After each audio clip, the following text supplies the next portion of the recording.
que o presidente Lula, mais uma vez, antes do possível encontro, subiu o tom e fez críticas indiretas ao presidente dos Estados Unidos. O chefe do governo brasileiro afirmou querer construir uma doutrina latino-americana com os alunos para que a América do Sul seja independente e que, abro aspas, nunca mais um presidente de outro país ouse falar grosso com o Brasil, porque não vamos aceitar, fecha aspas.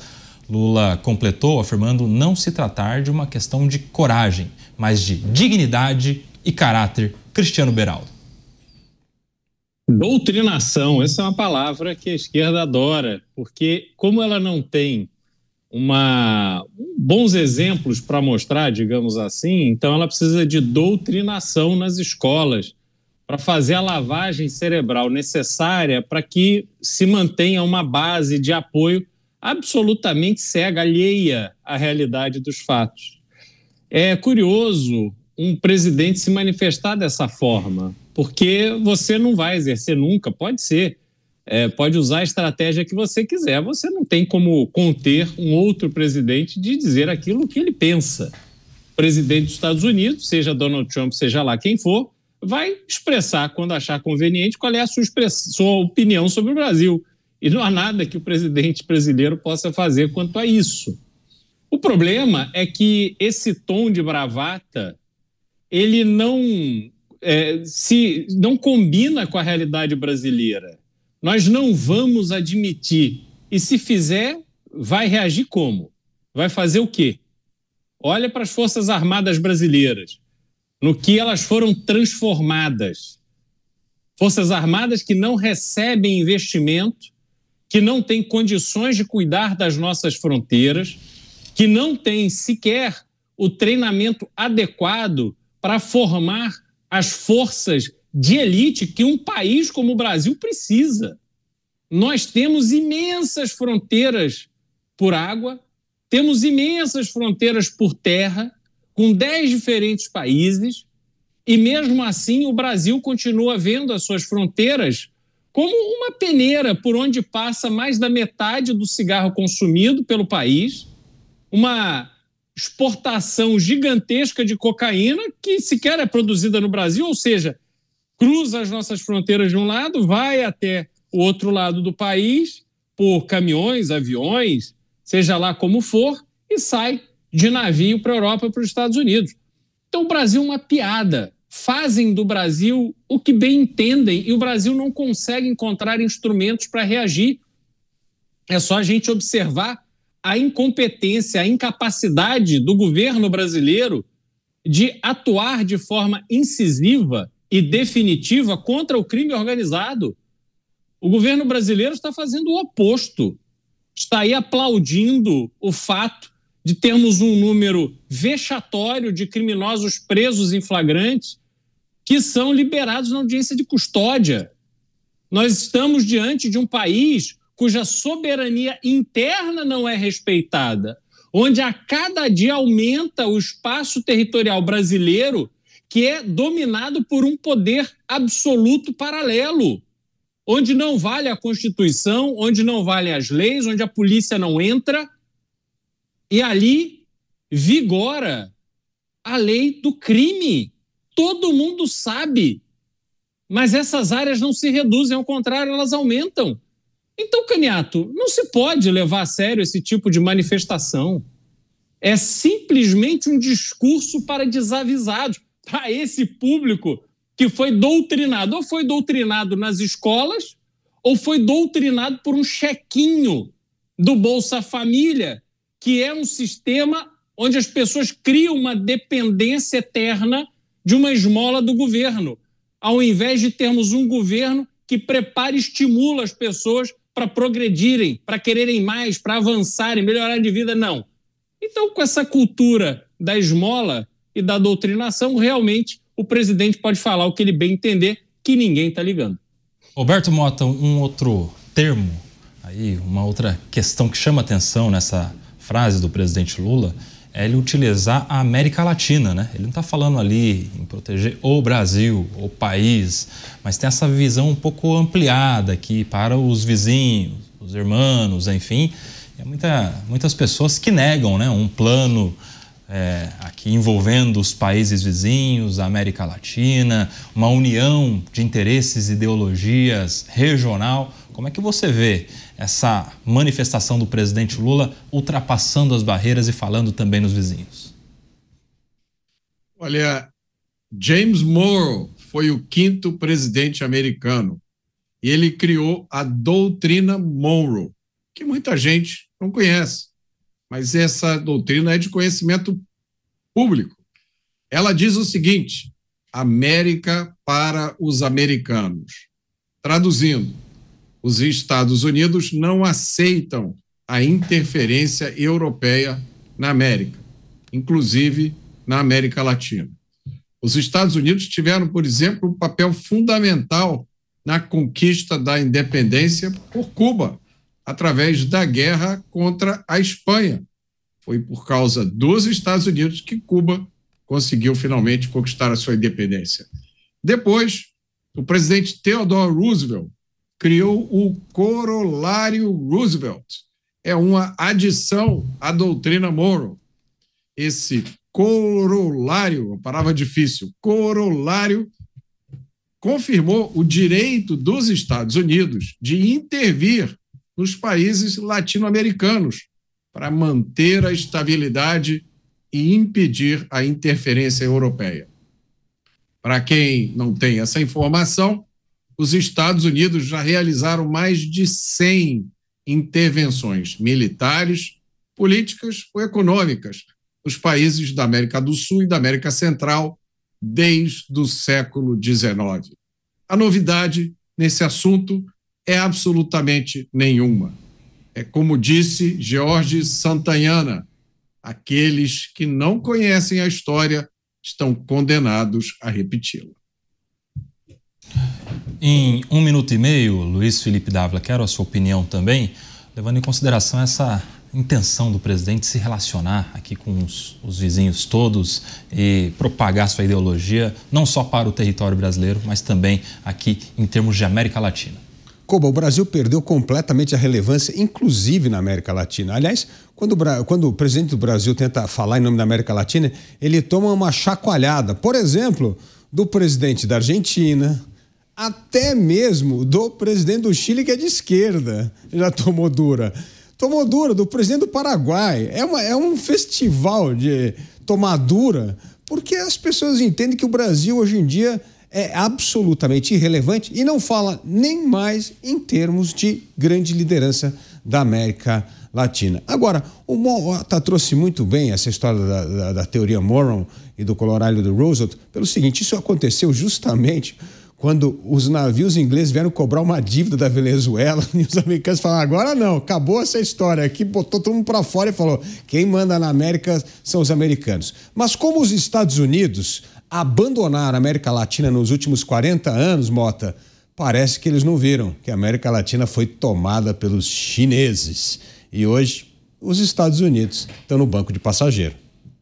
E é interessante, né, como essa ambição do presidente de ultrapassar as barreiras tem muito a ver aí com um plano antigo, de décadas e décadas atrás, fruto de uma reunião, né, que para alguns nunca existiu, um grupo aí de políticos de muitas ideologias de esquerda, socialistas, comunistas, inclusive, de fazer um domínio territorial muito amplo. Isso explica muita coisa, essa boa relação do presidente Lula com tantos líderes aqui de esquerda na América Latina. Há pouco tempo atrás esteve na Argentina pedindo Cristina livre, não é? Cristina Kirchner, que está cumprindo pena em prisão domiciliar lá na Argentina. Enfim, algumas pessoas são negacionistas desse tipo de intenção ideológica que o presidente Lula faz parte e legitimamente, né?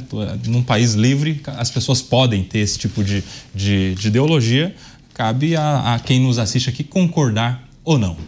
Não é isso?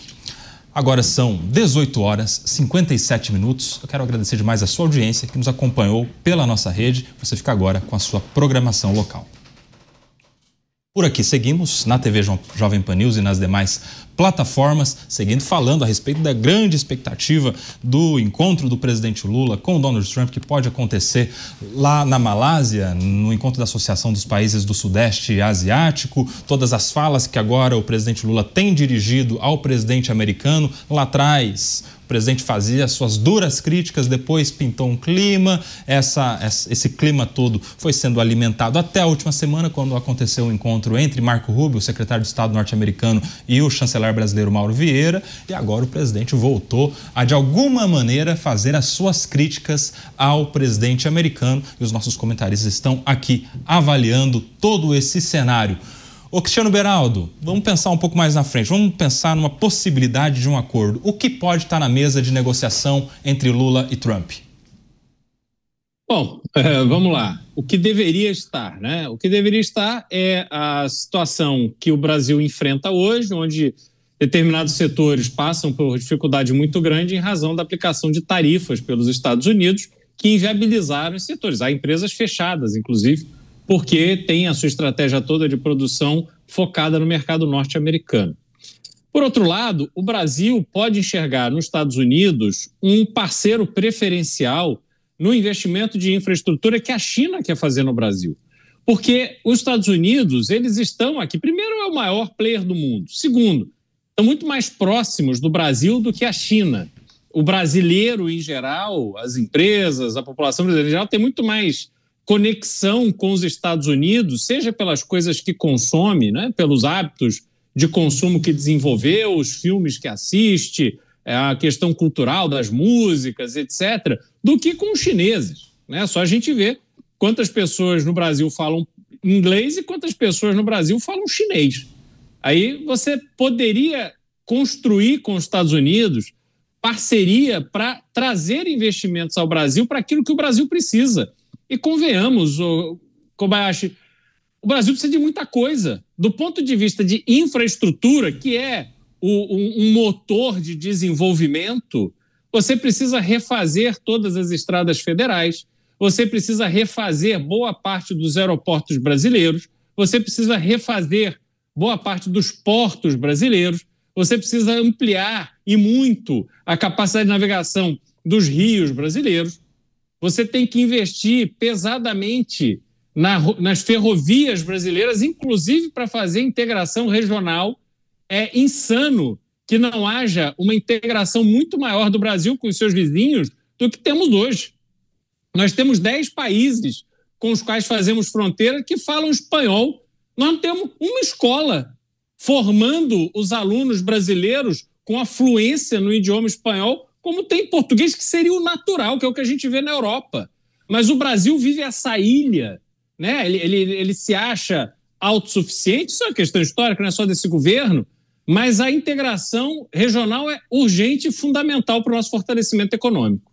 Seguiremos acompanhando toda essa expectativa pelo encontro entre Lula e Trump.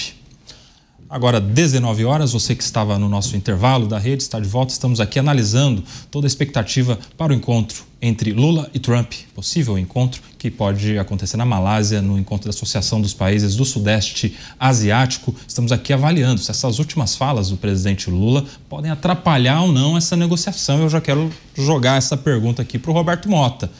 Ô Mota, o presidente Trump, será que está acompanhando? Será que isso chega lá na Casa Branca, esse tipo de crítica? Isso pode, de alguma maneira, endurecer o coração americano nessa negociação toda? E aí?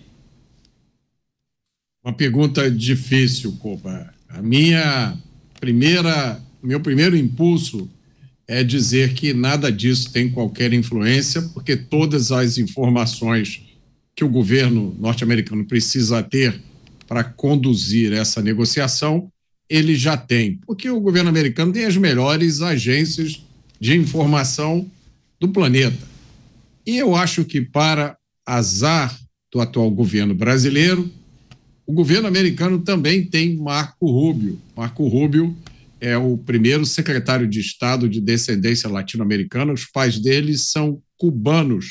Marco Rubio foi um dos responsáveis pelo cancelamento dos vistos dos funcionários do governo brasileiro envolvidos com o programa Mais Médicos. Aquele gesto manda um recado muito claro.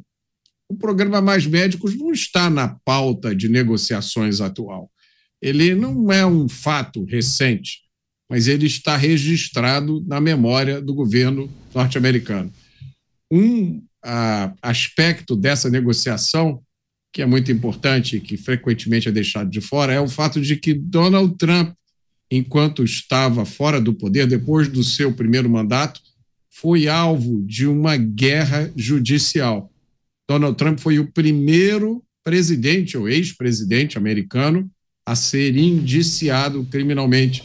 Ele foi alvo de mais de 90 acusações criminais. Donald Trump sabe o que é ser alvo de uma guerra judicial. Então, há coisas como essa que transcendem em muito a questão da negociação. E você, sua avaliação sobre essas falas e o impacto dessas falas na negociação em trâmite entre Brasil e Estados Unidos, hein, Luiz Felipe Dávila? O impacto é mínimo ou quase nulo. Por uma razão, o Brasil, de novo, é um país insignificante. O Brasil representa 1,3% do comércio internacional. Você está negociando com o Nanico. Aliás, quando o Brasil veio com essa ideia estapafúrdia, que bem lembrado pelo Beraldo, que queria substituir o dólar como a grande moeda do comércio internacional, ele foi negado pela Rússia e pela China. Falou, isso é coisa do Brasil, não tem nada a ver com a gente. Ou seja, Donald Trump, não leva isso a sério, que é coisa desse paizinho que é 1,3% do comércio internacional. A gente que está aqui com 1000 questões importantes, não vamos entrar nessa, não. Então, isso mostra a total irrelevância do Brasil.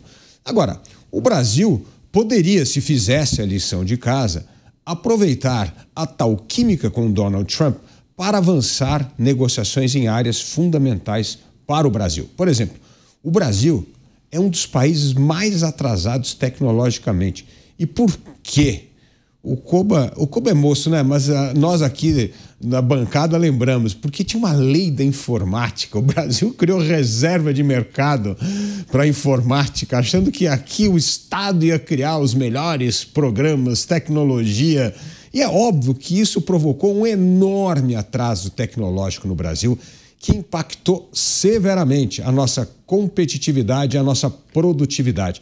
Então, um dos acordos pode ser assim, olha, nós queremos muito essa tecnologia americana para modernizar a nossa indústria, para modernizar os serviços, para o Brasil poder voltar a ganhar produtividade e competitividade. Podia ser uma coisa chave, né? Muito importante.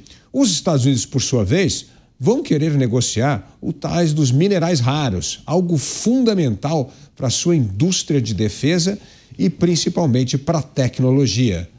Outra área muito interessante poderia ser a questão de energia. Energia, de novo, no Brasil tem esse grande apreço pela energia renovável. Isso pode ser uma fonte importante, inclusive, para esses grandes servidores que a inteligência artificial vai precisar cada vez mais consumir energia. E aqui é um lugar perfeito para isso, energia limpa, em alta escala, e isso é fundamental para esse avanço da inteligência artificial, esse investimento monumental que investimento em inteligência artificial começa a receber. Então, assim, existem pontos comuns. Agora, se ficar com esse discurso dos anos 50, com essa camisa vestida do Che Guevara, dizendo que é anti-imperialista, não sei o quê, aí é uma bobagem. Nós vamos perder mais uma oportunidade fundamental para o Brasil voltar a ter relações comerciais e diplomáticas de alta qualidade com o seu segundo maior parceiro comercial.